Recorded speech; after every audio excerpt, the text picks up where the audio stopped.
سیدی اعلیٰ حضرت صاحب رحمۃ اللہ علیہ جیسے حضرت شاہ صاحب نے فرمایا 50 علوم سے زیادہ مہارت رکھنے والے، یہ ہے پہلی تحقیق۔ جب دوبارہ تحقیق فرمائی تو کہتے ہیں نہیں 50 نہیں 71 علوم ہیں۔ اچھا، جب تیسری مرتبہ تحقیق کی گئی فرمایا نہیں 71 نہیں ہے بلکہ وہ 105 علوم ہیں۔ تیسری مرتبہ جب پھر تحقیق کی گئی کہنے لگی 105 نہیں ہے 150 علوم ہیں۔ ابھی بھی اس پر ریسرچ ہو رہی ہے کہ اعلیٰ حضرت کتنے علوم کے ماہر تھے۔ یہ ہے سیدی اعلیٰ حضرت صاحب رحمۃ اللہ تعالی آپ کی علمی جھلک۔ لیکن میں 2-4 باتیں یہ ناظرین کے لیے ایسی کروں کہ جو ان کو یاد بھی رہیں اور خوشی بھی ہو۔ سیدی اعلیٰ حضرت صاحب رحمۃ اللہ علیہ جب قلم اٹھاتے ہیں نا تو پھر آپ کی نظر کہاں پر ہوتی ہے؟ آپ خود لکھتے ہیں کہ 50 سے زیادہ احادیث کی کتابیں اس فقیر کے مطالعہ میں رہتی ہیں، نظر میں رہتی ہیں۔ یہ سیدی اعلیٰ صاحب رحمۃ اللہ علیہ اب خود بیان کر رہے ہیں۔ اور اگلی بات، آپ نے سجدہ تعظیمی کے حرام ہونے پر جب قلم اٹھایا پوری ایک کتاب لکھ ڈالی، اور جب کتاب لکھی تو اس کے اندر 40 احادیث آپ نے جمع فرما دی۔ کون ہے جمع کرتا ہے یار؟ اور یہی ہے سیدی اعلیٰ حضرت جب آقا کریم صلی اللہ علیہ وسلم کے دافع البلاء والوباء ہونے پر آپ نے رسالہ الامن والالار لکھا، 300 سے زائد احادیث ایک کتاب میں جمع فرما دی۔ حضرت حافظ صاحب یہ علم کی جھلک ہے، ایک کتاب میں 300 احادیث کو جمع کر کے دکھائے۔ سیدی اعلیٰ حضرت صاحب رحمۃ اللہ علیہ پھر قلم اٹھاتے ہیں، حضور افضل الرسل ہیں، اس موضوع پر 100 حدیثیں آپ درج فرما دیتے ہیں۔ پھر آپ قلم اٹھاتے ہیں سماع موتا کے موضوع پر کہ مردے سن سکتے ہیں، 70 حدیثیں اعلیٰ حضرت درج فرما رہے ہیں۔ پھر آپ قلم اٹھاتے ہیں والدین کے حقوق پر 91 حدیثیں آپ درج فرما رہے ہیں۔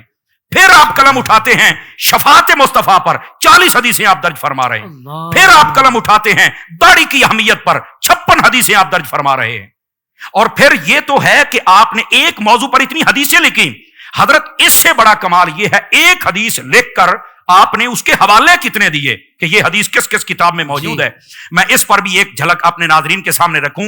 یہ جو حدیث شریف ہے نا کہ خوبصورت چہرے والے یعنی جو اولیاء ہوتے ہیں ان سے اپنی حاجتیں طلب کیا کرو۔ ایک حدیث لکھی، 9 صحابہ کرام سے روایت کی، 9 طرق لیے، اور اس کے ساتھ ساتھ 34 کتابوں کے حوالے دیے آپ نے۔ اور جب یہ رضا فاؤنڈیشن والے علماء سے ایک عالم دین ان میں سے میری ملاقات ہوئی تو میں نے ویسے ہی ان سے پوچھا کہ یار کوئی کبھی ایسا ہوا کہ اعلیٰ حضرت صاحب نے جو حوالہ دیا ہو وہ آپ کو نہ ملا ہو؟ اور فرمانے لگے اعلیٰ حضرت کے حوالوں سے ہمیں پتا چلا کہ یہ کتاب بھی حدیث کی ہے، ہمیں بعد میں پتا چلا ہے، ہمیں پتہ ہی نہیں ہوتا تھا کہ یہ کتاب بھی حدیث شریف کی ہے۔ اعلیٰ حضرت صاحب رحمۃ اللہ تعالی علیہ آپ کے فتاوی رضویہ کی تخریج و تحصیل کرتے ہوئے ہمیں پتا چلا کہ یہ بھی حدیث کی کتاب ہے۔ اور پھر صرف یہاں تک بات نہیں ہے، سیدی اعلیٰ صاحب رحمۃ اللہ تعالی علیہ آپ نے ایک حدیث ہے نا کہ جس گھر میں کتا ہو اور تصویر ہو رحمت کے فرشتے نہیں جاتے ہیں، یہ حدیث پاک۔ سیدی اعلیٰ صاحب نے جب اس کو لکھا 10 صحابہ کرام سے روایت کیا، 10 طرق لیے اور 40 کتابوں کے حوالے آپ نے درج فرمائے۔ کہاں بیٹھے ہیں لوگ؟ سیدی اعلیٰ حضرت صاحب رحمۃ اللہ علیہ کی علمی جھلک ذرا دکھلائیں تو صحیح نا۔ اور صرف یہاں تک بات نہیں ہے، وہ حدیث پاک جس کے اندر نبی پاک صلی اللہ علیہ وسلم نے فرمایا ایک مرتبہ کل شریف پڑھا جائے تو تہائی قرآن کا ثواب ہے۔ آپ نے 15 صحابہ کرام کے طرق لیے اور اس کے ساتھ ساتھ 34 کتابوں کے حوالے دیے۔ حضرت حافظ صاحب یہ ہے اعلیٰ حضرت صاحب رحمۃ اللہ تعالی علیہ، یہ ہے آپ کی علمی جھلک۔ یہ حدیث پاک نبی پاک صلی اللہ علیہ وآلہ وسلم آپ نے فرمایا اے علی تیری نسبت میرے ساتھ وہ ہے جو حضرت ہارون کی موسیٰ کے ساتھ ہی پر میرے بعد کوئی نبی نہیں ہو سکتا۔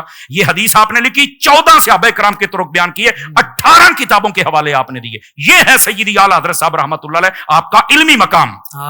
اور میں کہتا ہوں کہ آپ ایک ایک چیز کو دیکھیں۔ اگر میں فقہ کی بات کروں تو آپ ذرا فتاوی رضویہ شریف کی پہلے یہ کھول کے تو دیکھیں، آپ نور العزا پڑھ لیں، آپ کنز پڑھ لیں، آپ ہدایہ پڑھ لیں، آپ صاحب بار شریعت کو پڑھ لیں، یہ تو ایک اردو کی کتابیں سبھی پڑھ سکتے ہیں۔ اس کے اندر جو پانی کی قسمیں 2 نہیں تو 4، 4 نہیں تو 5، 5 نہیں تو 6، بس ختم۔ اعلیٰ حضرت صاحب رحمۃ اللہ علیہ نے جن پانیوں سے وضو ہو سکتا ہے ان کی تعداد بھی 150 سے زیادہ بیان فرمائی، اور جن سے نہیں ہو سکتا ان کی تعداد بھی اتنی بیان فرمائی۔ اور تیمم کن چیزوں سے ہو سکتا ہے؟ 2 نہیں، 4 نہیں، 5 نہیں، 10 چیزیں ہوتی ہیں۔ جب سیدی اعلیٰ حضرت کی باری آئی 250 کے قریب چیزیں آپ نے گنوا دی ہیں۔ اعلیٰ حضرت صاحب رحمۃ اللہ تعالی آپ کی علمی جھلک اللہ کے بندو یہ تو سوچ بھی نہیں سکتے۔ وہ جو شاہ صاحب نے جملہ دیا تھا کہ حضور کے معجزات میں سے خوبصورت معجزے کا نام احمد رضا ہے، یہ ہے آپ کی علمی جھلک۔